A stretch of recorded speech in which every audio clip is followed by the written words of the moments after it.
जहिया से गोइल बाढ़ गोदी में खेला के। आए अरे हमार नौकरी कब लगी रे? अरे यार अबे मैं नौकरी के कौन बता गेला? सब्जी काटा। अरे 1 महीना से ऊपर हो गई।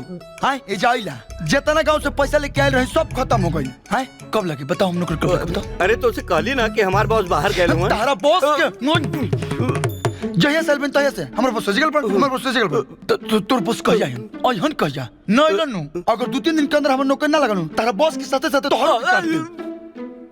ये सुना ऐसे मंत्र हम तोहर नौकरी लगवा दे कंफर्म भाई। सब्जी काटे भाई 2-3 दिन के अंदर लगवा दे। हमर पैसा सब खत्म हो गई। कहाँ फंस गई एकरे चक्कर में, न पता देती नहीं आवत। चला चलो एक उठे से पहले निकल लो।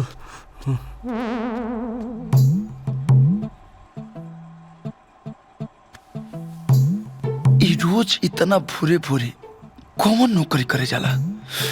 चल अब करके देखल जाऊं। चल बेटा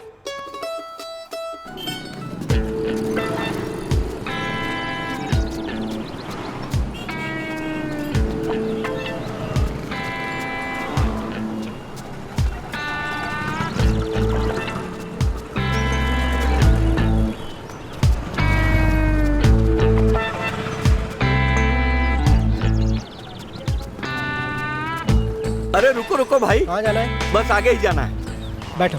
हाँ बस आगे चलो।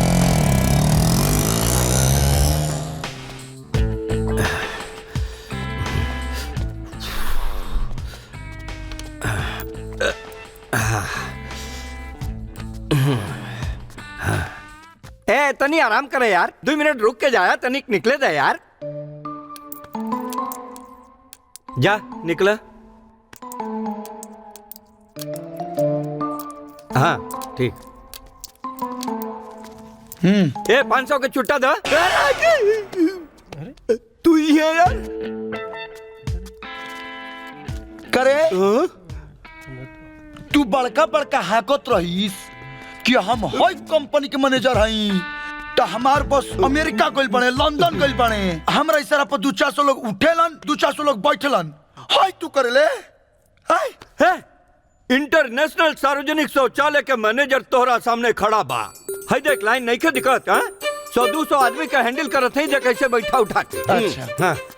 तब बेटा अब हम तोरा के हैंडल करम। अब गांव में ढिढोरा पिटाई ना भाई हमार गांव में बहुत इज्जत बा भैया। हम गांव में बदनाम हो जाए भैया। हम तो हर गोड़ पड़ते भैया। चल हमरा एक महीने से बुर्बक बनल बड़े। कुछ मत कहिया। अब आजकल ना हे जा मर्द जल्दी।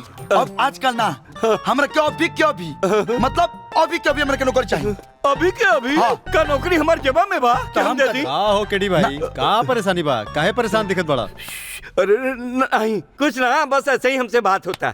बताओ भाई तू नौकरी करेला ना? हाँ। कहीं हमार भाई के नौकरी के जुगाड़ कर देना भाई। बस इतना सा बा। ई कार्ड हमार कंपनी में एगो आदमी के जरूरत बा। ठीक बा? अच्छा। आ जाइया।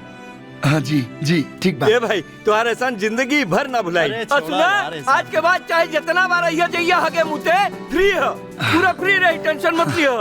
डिस्कवरी कंपनी ई कितना दूर पड़ी जले? 5-5.5 किलोमीटर हुई। अच्छा हाँ। ओकर खातिर भाड़ा चाहिए। ए भैया हिसाब देवे के भाई राधे।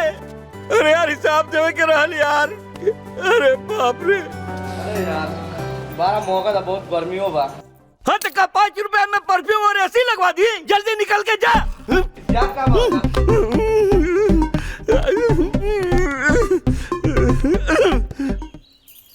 और बताई। ठीक बानी।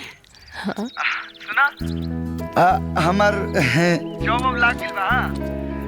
माई बाबूजी के कहिया कि परेशान भेले कोई जरूरत नहीं है। हम एजा बढ़िया पोस्ट पे लाग गइल बानी। हाँ थोड़ा बहुत मेहनत करे के पड़ेला और सैलरी भी बहुत अच्छा बा। और बतावा तू कैसन बाड़? हम ठीक बानी, आप? अच्छा सुना ऑर्डर चल गइल? जी ठीक बा। ठीक।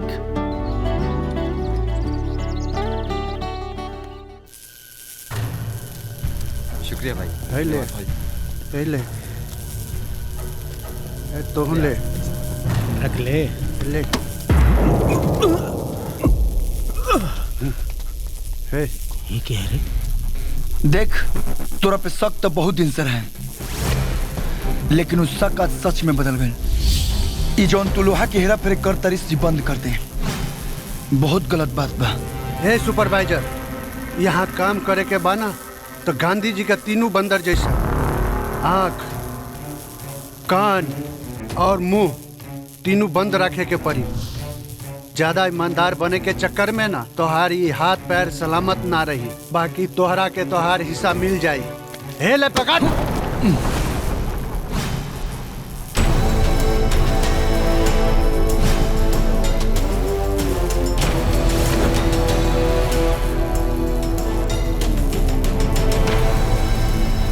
ताकत का बारे रे? देख, न खाई न खाए दे।